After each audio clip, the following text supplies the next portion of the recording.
Okay, so here's the scoop. I'm going to yoga teacher training starting July 8th. I don't like public speaking. I've never really done anything like this.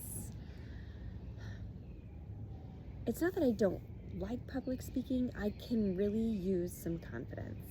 So I decided to start a video diary. Number one, to hold myself accountable. Number two, to just see what I look like talking and kind of put myself out there. If people like it, great. If people don't like it, that's great too. This video diary it's really for me.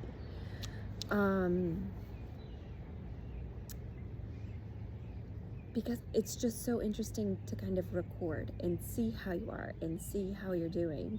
And for some reason, if I decide, hey, I'm going to put it on a social media page, it gives me a different level of accountability, because I feel like, well, if someone is watching, maybe I'm letting them down, I think that could be a whole separate video. So I have 23 days until I start yoga teacher training. It's a full 1 month submersive program. I haven't taken a deep look at the schedule. I feel like I'm going to be in class 12 hours a day. So it's very important to me. Maybe it's only 10 hours a day. I have an hour commute there. I think my day starts at 7 in the morning and I think it ends at 5 or 6 at night. And it's very important to me that while I'm doing these things and taking care of my family, that I'm keeping track of me and keeping track of my goals and keeping track of my progress. So it's a beautiful day today. 23 days until yoga teacher training starts, 48 days until August 2nd, which would be my graduation date, assuming everything turns out okay. And it's also the end of my social media detox, so I'm taking a break from 2 of the major social media platforms that I use, because social media is so distracting. It is so helpful, yet it is so distracting. Yeah, so hi little guy, beep beep. Nope, no thank you, bye. I'm gonna have to edit that part out. Okay, so my first kind of video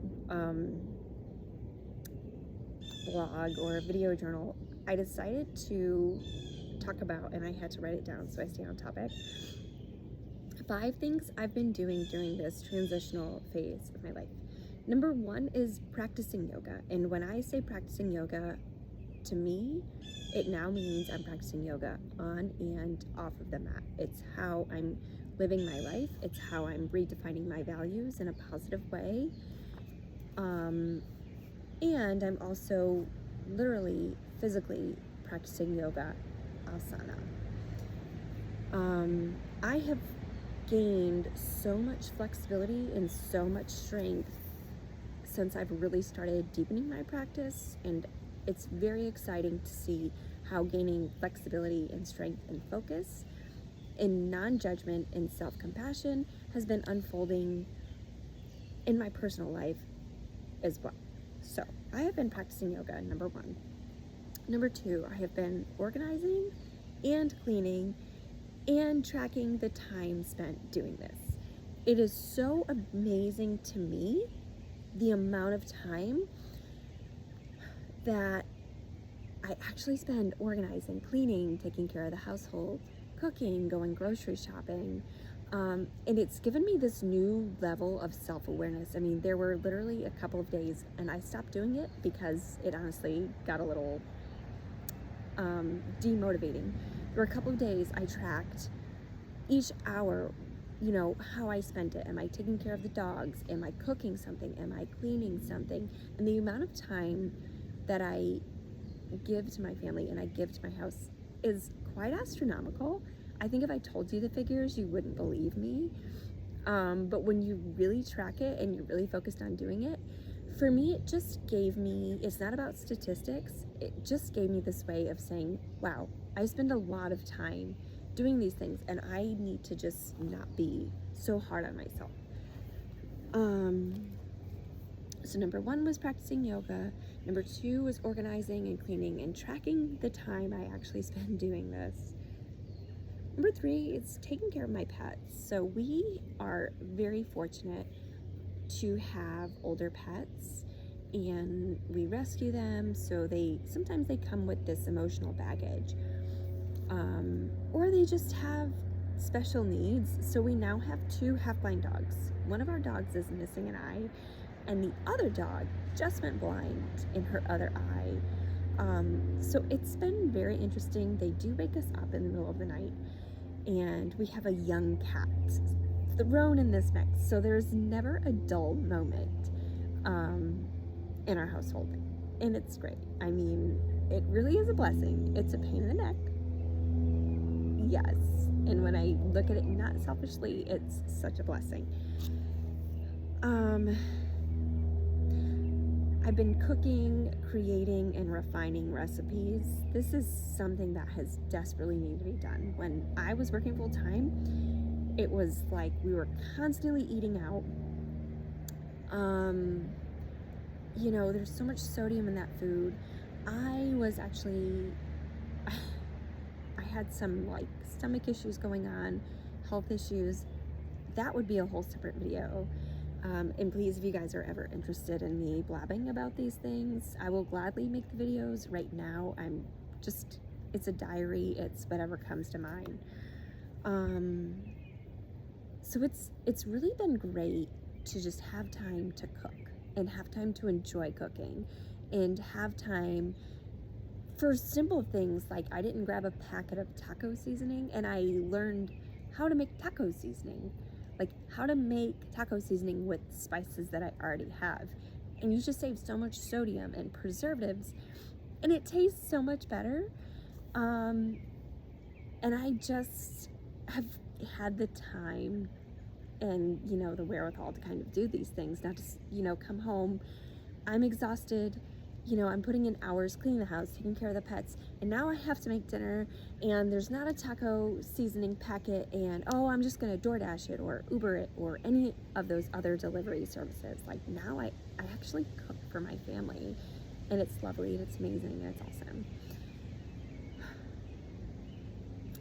And number 5 is listening to new podcasts, watching content creators talk about real life problems. I've been into just the real lately. I have just needed authentic human connection. And maybe it's me and maybe it's my baggage. I feel like when I go into the world, you know, people are stressed out or anxious, or, you know, I have been picking up on energies, and again, it could very well be the energy that I'm projecting. I just miss authentic human connection. People who aren't afraid to make mistakes, who, you know, and so kind of my algorithms have been very refreshingly just going toward one of the videos that popped up on my feed today was, I'm 33 years old and I got fired and now I'm lost. I'm in this weird transition phase, and it inspired me to make this video because I feel like I'm in a weird transition phase. So yeah, that's 5 things I've been doing. So practicing yoga, organizing, cleaning, and tracking the time I've spent doing this, taking care of my pets, cooking, creating and refining recipes, listening to new podcasts, and just craving, you know, people putting that authenticity out into the world. And I have taken a couple of social media detoxes because it's just, everything is too perfect on social media and I'm not feeling it. I think I'm going to be using YouTube a little more, or making videos. I don't really know what I'm doing with it. I finally put on my social media pages that I am fasting from social media until August 2nd. I didn't say why. I didn't even, you know, I haven't told people I'm studying to become a yoga teacher. I've just been really private this year. and I've kind of changed and transformed, and it's refreshing, and at the same time, you know, it's kind of weird. I've always just woken up, gone to work, you know, done what I'm supposed to do or what I've been taught by society that I'm supposed to do. And yeah, I don't know. I'm really excited about going to yoga teacher training. I think it will help me learn myself better, and it will help me connect with others better. And that is really what I'm craving and what I'm looking for. I'm just looking for authenticity and connection. So thank you everyone for just showing up today and just being here. If there's anything else that, you know,